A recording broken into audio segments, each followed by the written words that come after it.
What's the weirdest thing you've ever seen a student do in class? In my senior year of high school, I was a teacher's assistant for our driver's education teacher, a lady who literally didn't care what you did.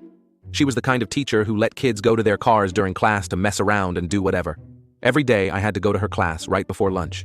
After that class, I had American government with a teacher who always kept his door shut and was kind of a jerk. When I realized he was uptight, I started going up to his room at 11:50 every single day for a year. I would knock on his door and run down the stairs right next to his room. Sometimes I would just call his classroom phone and hang up when he answered. This went on for a year. Some days I took a break, some days I walked by, and he'd have a student outside taking a test. But it was really just a lookout. Everyone in the class I knocked on knew it was me because I told them. One day, I knocked and pretended to have a hall pass for a student I knew was absent.